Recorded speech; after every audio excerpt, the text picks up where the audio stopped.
મહત્વના સમાચાર રાજકોટથી સામે આવી રહ્યા છે। રાજકોટમાં ગુંડાઓ બેફામ બન્યા છે। ડેપ્યુટી મેયર અને તેમના ભાઈ પર હુમલો કરવાની ઘટના સામે આવી છે। સન્નીપાજી નામના શખ્સે હુમલો કર્યો હોવાનો આરોપ લગાવવામાં આવી રહ્યો છે। રાજકોટના ડેપ્યુટી મેયર અને તેમના ભાઈ પર છરી વડે હુમલો કરવામાં આવ્યો છે। શહેરના જામનગર રોડ પર બની છે ઘટના। ડેપ્યુટી મેયર નરેન્દ્રસિંહ જાડેજા તેમના ભાઈ રવિરાજસિંહ જાડેજા ઉપર છરી વડે હુમલો કરવામાં આવ્યો છે। સન્નીપાજી નામના શખ્સે છરી વડે હુમલો કર્યા હોવાનું સામે આવ્યું છે।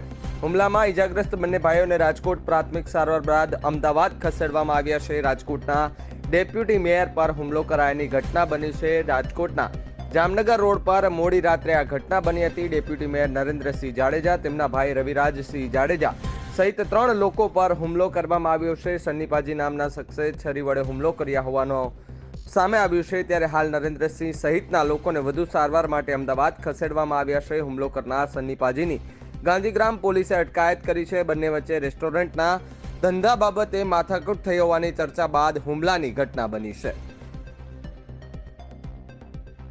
રાજકોટના જામનગર રોડ ઉપર આવેલી જે સન્નીપાજીદા ઢાબા હોટલ છે, જ્યાં આગળ ગઈકાલે રાત્રિના સમયે છે તે રાજકોટના ડેપ્યુટી મેયર નરેન્દ્રસિંહ જાડેજાના કોઈ પરિવારના સભ્યો છે તે અહીંયા જમવા માટે આવ્યા હતા અને તે બાદ પૈસાની લેતી દેતી મામલે છે તે કોઈ જાતની બોલાચાલી છે તે અહીંયા હોટલ સંચાલક સાથે થતા છે તે આ બોલાચાલી ઉગ્ર જૂથ અથડામણમાં છે તે તબદીલી થઈ હતી। ત્યારે જે મારી પાછળના દ્રશ્યો હું આપને દેખાડવાનો પ્રયાસ કરીશ કે જે હોટલ ખાતે છે તે આ ઘટના બની છે, જ્યાં આગળ ચુસ્ત પોલીસ બંદોબસ્ત છે તે ગોઠવી દેવામાં આવ્યો છે। ત્યારે જે માહિતી આધારભૂત સૂત્રોમાંથી અત્યારે મળી રહી છે કે ગઈકાલે રાત્રિના છે તે અહીંયાથી જે નરેન્દ્રસિંહ જાડેજા છે તેમના પરિવારના કોઈ સંબંધી અહીંયા આવ્યા હોય, અહીંયા જમવા માટે આવ્યા હતા અને તે બાદ પૈસાની લેતી દેતી મામલે છે તે અહીંયા બોલાચાલી થઈ હતી ને તે બાદ છે તે કહીએ કે જૂથ અથડામણ થયા હોવાના જે રીતના માહિતી છે તે અત્યારે મળી રહી છે। હું મારા કેમેરામેનને વિનંતી કરીશ કે જે અંદરના દ્રશ્યો છે જે ઝૂમ કરીને દેખાડે કે જે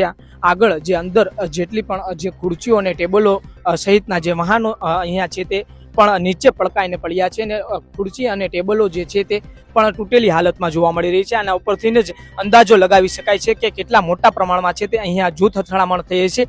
અત્યારે જે રીતના સૂત્રોમાંથી માહિતી મળી રહી છે કે જે નરેન્દ્રસિંહ ઉર્ફે ટીકુભા જાડેજા છે, રાજકોટના ડેપ્યુટી મેયર છે, તેમને અને તેમના ભાઈ રવિરાજસિંહને ઈજા થતા પ્રથમ રાજકોટની ખાનગી હોસ્પિટલમાં સારવાર અર્થે ખસેડવામાં આવ્યા હતા। ત્યારબાદ છે તે તેમને વધુ સારવાર અર્થે આંગળીના ભાગે છે તે ઈજા પહોંચતા અમદાવાદ ખાતે હાલ ખસેડવામાં આવ્યા છે અને જે રીતના અહીંયા પોલીસ બંદોબસ્ત ગોઠવી દેવામાં આવ્યો છે, આને જોતા એવું જ લાગે છે કે જે કોઈ મોટી ઘટના બની હોય અને તે બાદ છે તે પોલીસ બંદોબસ્ત જે પ્રકારે ગોઠવી દેવામાં આવે એ પ્રકારનો પોલીસ બંદોબસ્ત છે તે અહીંયા ગોઠવી દેવામાં આવ્યો છે। ત્યારે આ જે હાઈ પ્રોફાઇલ મામલો છે તેને છુપાવવાનો પ્રયાસ છે તે કરવામાં આવી રહ્યો છે।